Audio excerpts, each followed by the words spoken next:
And all right, so my name is Brad Waldschmidt. I'm a consultant that works with the Nashville Department of Transportation on the traffic calming program. Thank you for joining us. I'll let Liz introduce herself.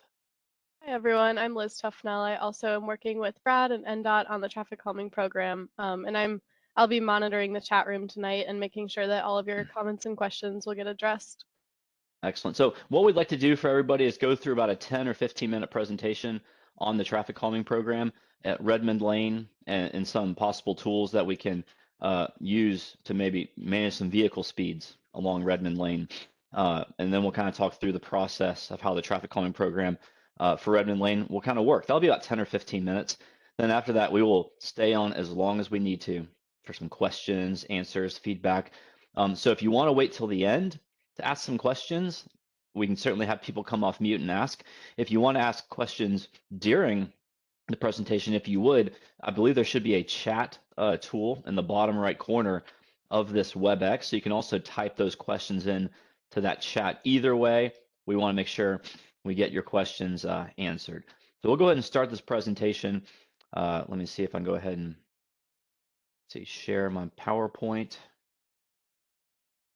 Okay, and Liz, Rich, want to confirm, are you able to see the title screen on the presentation? Yep, we can see it. Excellent, thank you very much. All right, so what is traffic calming? Well, we are focusing on residential streets, and we're focusing on physical solutions we can install to encourage lower speeds by vehicles over the length of that street. We like to make sure we cover the 3 E's of traffic calming. The first is education. This meeting right here is a great example of that. We as the engineers can kind of educate the people that live on the street about some ways we can look at slowing vehicle speeds down, but you as the actual people that live on the street can also educate us in addition to the data that we've collected, some of the things you may be seeing. It's truly a partnership, and that's why we're glad to have this education component. Enforcement is definitely a piece of traffic calming, actually enforcing the speeds, the posted speed limits on streets like Redmond Lane. That's a part of it, but it is one that NDOT does not have jurisdiction over. So while it is important, the one that NDOT can control is the engineering, the actual engineering thought and design for streets. What can be done in that regard to engineer maybe some solutions to help encourage slower vehicle speeds. One of the biggest reasons why Nashville has the traffic calming program is safety, and then a vision of having 0 deaths on the roads one day, and what can we do each day to move closer to that target. This graphic here shows that if a pedestrian is hit by a vehicle traveling at 25 miles per hour, they have an 89% chance of surviving that. But on the far right, if that car that hits a pedestrian, as awful as that would be, it's going 45 miles per hour, they only have a 35% chance of survival. So managing vehicle speeds closer to the posted speed limit, usually 25, sometimes 30. That is what NDOT and really everyone who's involved is really focusing on, trying to manage these vehicle speeds. So if there is such an unfortunate incident as a car hitting a pedestrian, as awful that would be, we want those vehicles to be moving on the slower spectrum as opposed to the faster. So the neighborhood traffic calming program is what we're here because of. Over 450 streets have currently applied, and most recently, about 7 weeks ago, 26 of those 450 plus streets were chosen. Redmond Lane was one of those 26. So that's why we're here talking today. So when we receive an application, we collect a lot of data. Redmond Lane was one of the 26 that was chosen. So some of the data we collect, we go out and we actually on a day we go out and collect what are the speeds on Redmond Lane, and that's part of the scoring. All the 450 plus streets get scored, and this pie chart and these bullets kind of go through that. How fast are cars going? How many cars are on the street? Are there things like parks or schools nearby? Is there a lack of sidewalks?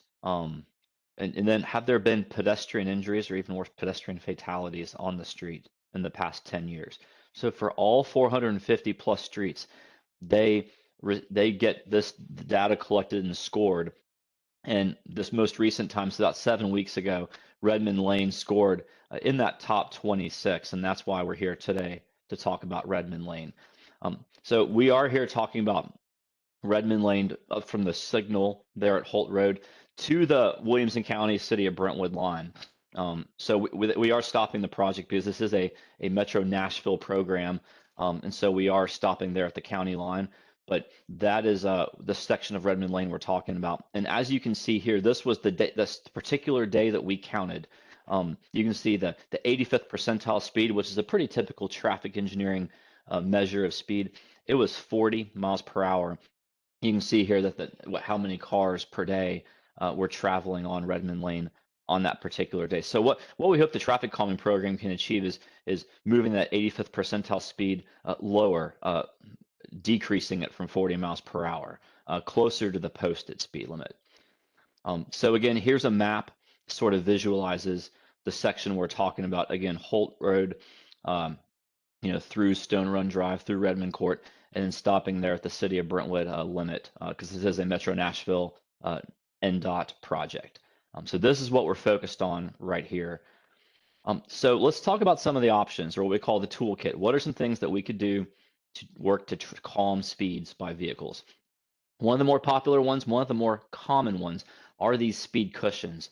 They are rubberized modular devices that can be installed. At their maximum height, they're 3 inches off the pavement, and each one of them has a width of 6 feet. And you can see a variety of pictures here. You see in the upper left corner, we usually have those warning signs that get installed with them to let drivers know. And then each of these is just kind of an example for different streets, what different speed cushion configurations might look like. You see that bullet there, reduced impact to emergency response vehicles. I want to go to the next slide and then come back to that to kind of explain that. Another option that there is in the toolkit are these speed tables. Very similar to the speed cushions, but you can see they extend across the entire width of the street. There are not those gaps in between them. NDOT is installing these less and focusing more on speed cushions. One of the reasons why is these speed tables will certainly manage speeds of everybody, of all motorists and vehicles going over them. That includes emergency response vehicles. So that does include things like fire trucks or ambulances that are working to respond to something they might need to get to pretty relatively quickly. So I'm going to go back now. So one of the things that these speed cushions accomplish is there are those gaps. Those fire trucks and ambulances do have wider wheelbases on the front axle that can often straddle the speed cushion. The back tires with that weight back there, typically they will have to get up on the kind of ramped edges, the left and right ramped edges of the speed cushion, so they don't have to go directly over it, but it's still not going over like a normal vehicle would have to. So that's why we say it's a reduced impact to the emergency response vehicles. Traffic calming will have an impact on all vehicles, but speed cushions will have a less impact when you compare them to the speed tables. So just wanted to elaborate on that point. And if you have questions, we will certainly come back to this. I just want to keep going through the presentation. NDOT has been through the process of collecting some before and after speed studies on the speed cushions. So far they've collected 6 streets. We expect that number to increase as the year progresses. But you can see here that we are seeing results, and we are seeing productive results. The average speeds and the 85th percentile speeds, we are seeing them decrease for streets that we measured before speed cushions were installed and then after the speed cushions were installed. And certainly as more of these are getting installed, NDOT will be collecting more of these data points, but this is sort of a proof that these are showing effectiveness. Another option is radar feedback signs. They're the electronic readouts that actually tell you what speed you're going. And then once that you start going up, if a readout is above the posted speed limit, I believe these turn red to sort of alert people to let them know they're not doing what they should be. We do see positive impact on these as well. So these are a tool, and we're certainly going to explore them on a street like Redmond Lane as well.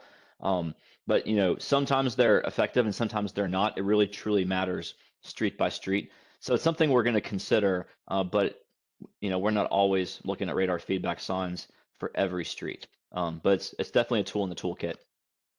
Another option is the narrowing and the pavement markings. These are 2 streets. Imagine these streets without those wide edge lines. That's what the streets were before the traffic calming program, and the wide edge lines were added.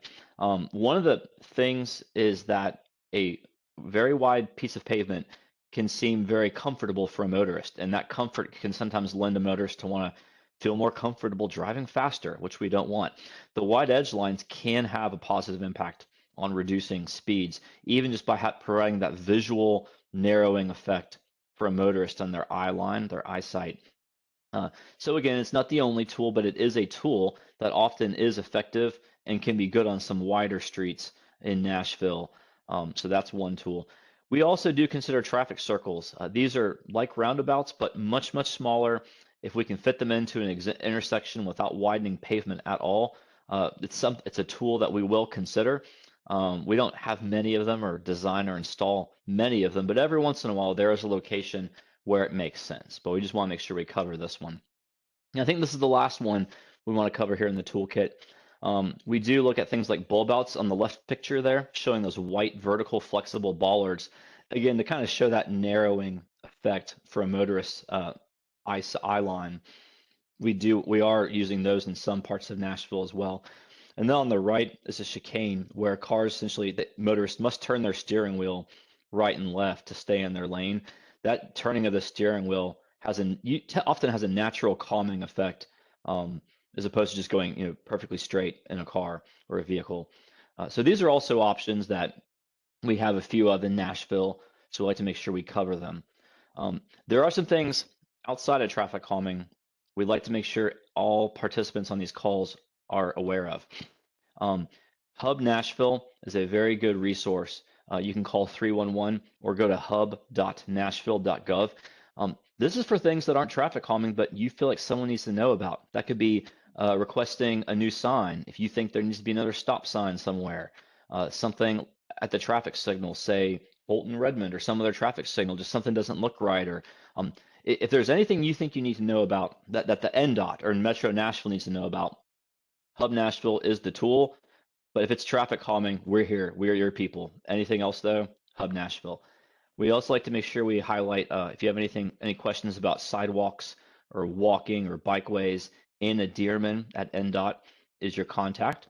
And then if you have any questions about the Adopt a Street program or neighborhood cleanups, JD Lane is your contact for that. So we like to make sure we take this time to kind of pause the traffic calming topic and make sure outside of the program, these are other resources that can be very helpful. But again, we're here to talk about traffic calming. We got you covered on that topic. This is a concept design. We have not done our site visit. We have not made our measurements yet on the street. This could change, but this was our first initial thought. We just wanted to kind of get this in front of you. North, if you look at the bottom right corner, is actually pointing to the right, so it's kind of rotated from true north. But this is what a traffic calming design could look like. Now, we may go out and take some measurements in the next several weeks and realize that we need to change this a little bit. But something like 2 or 3 speed cushions on Redmond Lane for this distance is the kind of thing that we may consider. It may end up being 2, could be the 3 that we're showing here. But this is just sort of like a initial preliminary concept. And then you see that radar feedback sign that we've shown. That's that orange with an R and a diamond shape. Again, we got to do some measurements to confirm that. But the reason we put that there is we can't put speed cushions on very steep hills. And we're very aware of that steep hill right there near Redmond Court, south of Redmond Court. So we're going to do some measurements in the next few weeks. And if we can put maybe a speed cushion on that hill, we will. But if it's too steep, something like a radar feedback sign perhaps could be something that could maybe provide some benefits if we can't do that. And you can see there, we could also do something like that edge line striping, those white pavement markings. Again, we haven't done all our measurements. We may get out there and see the road isn't wide enough for that to be a good purpose. But these are all sort of the things we could end up with some combination of. And we can definitely come back to this when it's time for Q&A. We'll come back. But I just want to kind of get this in front of you all as a first thought as we continue refining it. So I want to make sure everybody understands the process and the next steps. So as we just showed you a concept design, I'll use the word preliminary. We're here at meeting number 1. After this meeting, our next steps are going to go out and do some measurements. We're going to refine that design. We can't really tell exactly where these are being proposed But our next design, we're going to refine exactly whose front yard, whose property address, street number they're in front of. All of that will be included on the final design, a lot more specifics and details. And then we're going to come and we're going to have a second meeting, very similar to this one. We're going to have a second meeting where we go through the final design, go through the final steps, and then go through and summarize what the next steps. So after that second meeting, which will happen sometime in the future, the next step after that will be this online ballot. The interesting thing about the traffic calming program is we as the engineers prepare the design. The Nashville property owners that live along Redmond Lane will get to vote on whether this traffic calming design that we ultimately propose to you all, whether it happens. And if 2/3 of the voters that vote that they want it, the traffic calming will happen. But if that 2/3 is not met, then the traffic calming would not happen. So this is something where after that second meeting in the future, there will then be a voting period. And it's the property owners along Redmond Lane in Davidson County that will have the chance to vote for that. And if it's a successful vote, if more than 2/3 of the voters want it, then that's when NDOT will then proceed to order the materials and install the devices. This is a ways out. We just like to make sure we kind of show where in the process we are and what these next steps will be. And so that concludes our presentation. So what I'd like to do now is go ahead and encourage people to either type in the WebEx chat if they have questions, or feel free to come off of mute, because we want to stay here as long as we need to answer questions. And Liz, my partner, I'll ask you first. Has anybody typed any questions in the chat? Nope, no questions in the chat yet. Okay. Well, yeah, if anybody wants to chat or type them there, if you want to come off mute and ask, that's perfectly fine too.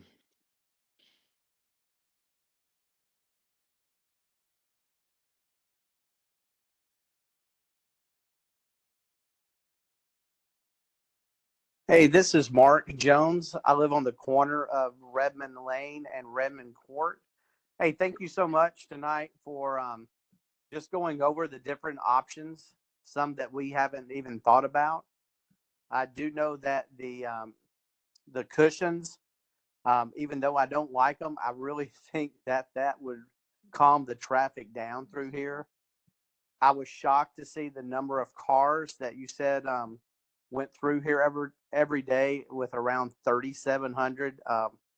I knew there were a lot, but I didn't think it was that many.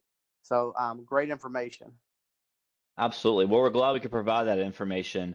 And again, when we go out and do our measurements, we may find that, hey, maybe 2 speed cushions is more appropriate, or maybe the 3 we're showing is the right number. That's kind of why. But what we feel comfortable telling this group is it won't be 1 speed cushion, but we also won't be 8 or 10.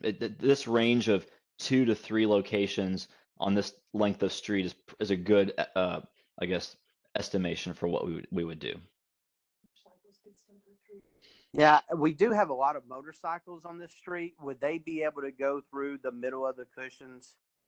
Yeah, that's a great question. Unfortunately, they might. Unfortunately, we have had this question come up before in previous meetings, and it's possible, absolutely, that if motorcycles want to split the gap and go, and hopefully they're doing it at a safe speed.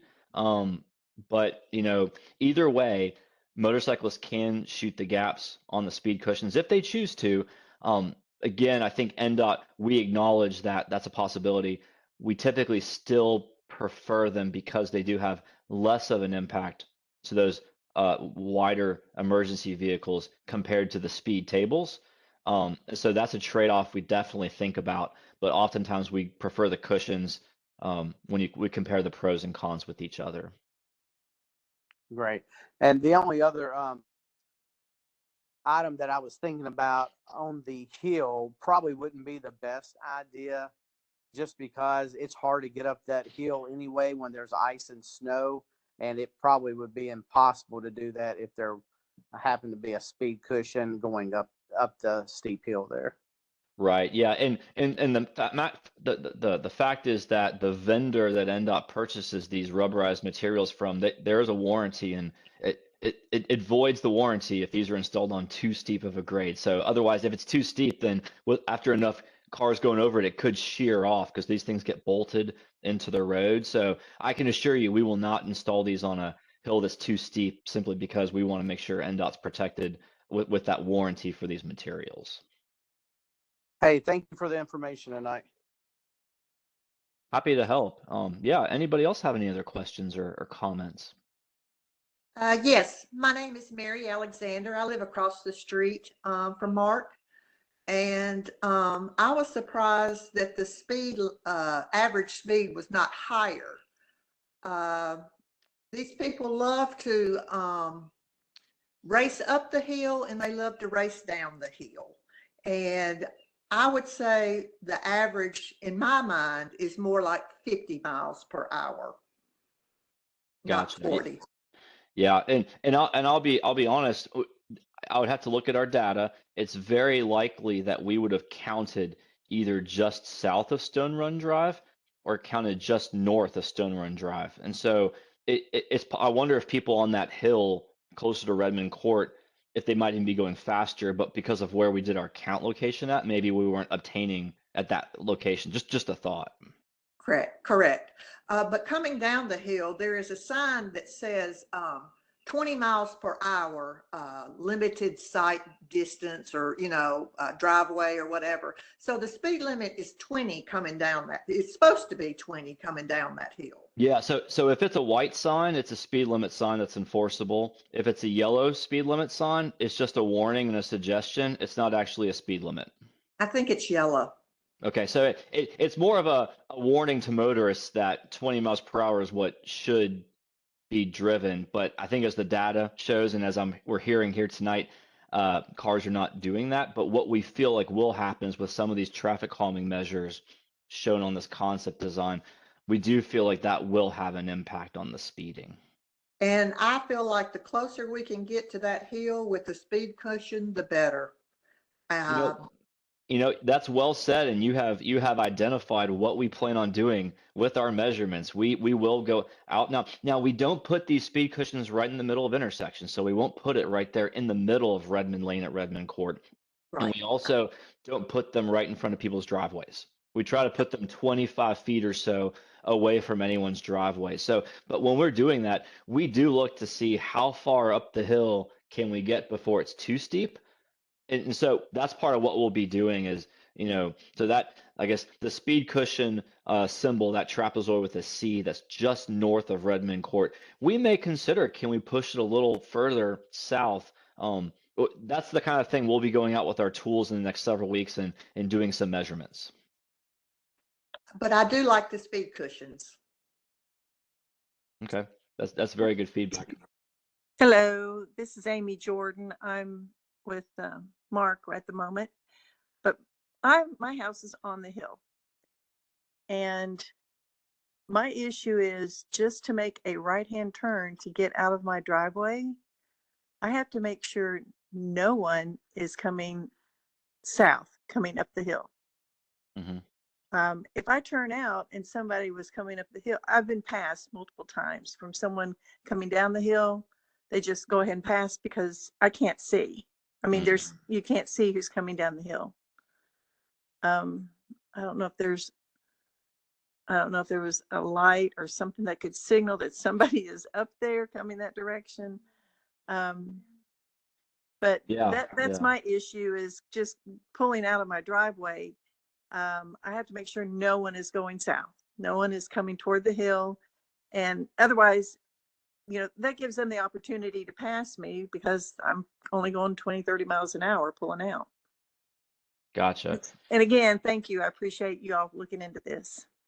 Absolutely. Yeah, I'd say you could request a Hub Nashville. But if your driveway is sort of and if the road is curvy and windy and hilly as I think it is, I'm not sure what they could do, but I don't think there's harm if you want to go back to that hub.nashville.gov tool and at least make a request.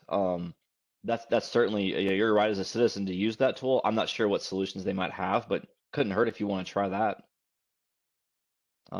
One of the things that hopefully might help in your circumstance is with something like this design, if cars are coming from Holt Road going south, going up the hill, hopefully something like what we're showing here would at least help maybe lessen and lower some speeds for people going southbound up the hill, maybe. But yeah, if your problem is northbound going down the hill toward Holt Road, yeah, I think that's mostly the city of Brentwood for the most part. Davidson County probably can't do much about that. It is the city of Brentwood. But yeah, if you want to go for a hub.nashville.gov just to ask, that'd be my suggestion, just to see. Thank you. You're welcome.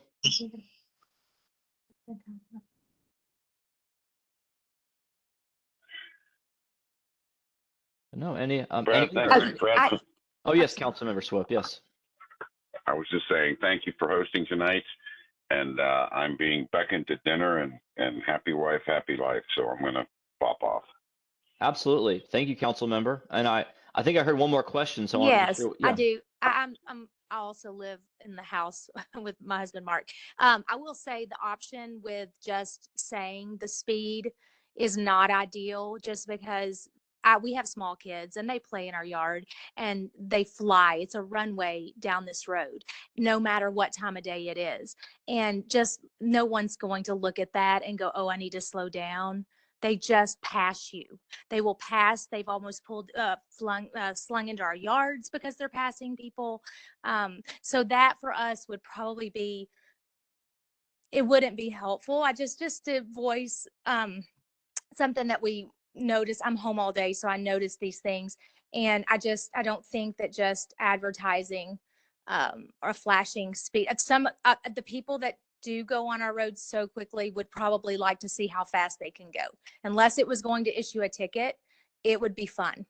So I just want to voice that based on what we've seen for 5 years now, that would not be ideal as a solution for this issue. I again echo the speed humps or cushions or whatever they are. Again, they're a nuisance to so many, but they would slow, probably even detour the car traffic from our road, because we do all have small children. All of the ones that will be voting, almost all of us have small children, and they're in the yards, and we have to scoot them back so far to make sure that they're enough away from cars that will just drive through the yard. So I just wanted to be sure I said that as far as that option goes. And looking at our road, I still feel it's probably too narrow for the lines. I haven't measured, but just visually seeing it. But anyway, all of that to say, I would also echo the speed cushions as well. Excellent. Thank you for those comments. I will say that is one thing we'll be going out and measuring to see if that white edgeline striping may be possible or wouldn't really do much on Redmond Lane for traffic calming. So that's kind of on our to-do list of we wanted to present it here as a possibility, but we have some homework to do in the next few weeks with our site visit. Regarding the radar feedback sign, I will say I do believe there are two types of motorists. Some that are just going to speed if they can because they want to speed, as dangerous and as unfortunate as that is. I do think that's one type of motorist. And I do think there is a second type of motorist out there who sometimes they just get lost in their thought and they just forget what the posted speed is and they just kind of are moving along and they don't realize how fast they're going. And sometimes something like a radar feedback sign can kind of grab their attention to remind them. I think there's both kinds. And so I think for that second kind who's honestly not even realizing how fast they're going, it can help. But yeah, to your point, that first kind who they just want to speed, it may not be as effective. So that's why we see in some locations radar feedback signs are effective and helpful, but on some streets they have not been. That's just the data we've seen. So. This is Mary Alexander again. I agree about the radar feedback signs. They'd just be a waste of money. They would do absolutely no good with these people. Okay. No, appreciate those comments. Thank you. I mean, I mow my yard and I'm afraid to get close, I'm afraid to get close to the street. I'm afraid that I'm going to get hit, and I'm afraid for these little kids as well. You're just playing out in their front yard, and it's scary sometimes. Right. No, and we understand. We appreciate those comments. Thank you. So I think what y'all can expect is that, you know, we were working on finalizing a design that's a little more specific, a little more detailed. And then I would say in the next couple of months, we would be looking to schedule a second meeting with you all. You know, it could be 6 weeks, it could be 8 weeks from now, but in that range, we're going to have a second meeting with you all where we would present a more, probably more finalized design. And it would be kind of the second meeting right before we move to that voting period where those ballots will be sent in the mail for some online voting. So that's kind of what you can expect for the next steps. And that will be like everyone that lives on Redmond Lane and Redmond Court. It's anybody who has property that is adjacent to Redmond Lane. So whether it's their front yard, side yard, backyard, it doesn't matter. If you have a Redmond Court, if you're on the corner there and you have a Redmond Court mailbox and address, but your side yard is their property lines right next to Redmond Lane, they count. They get the vote. So we just look at all the properties along the street that physically have property next to the street. Those are the properties that would get to vote. Thank you. You're welcome.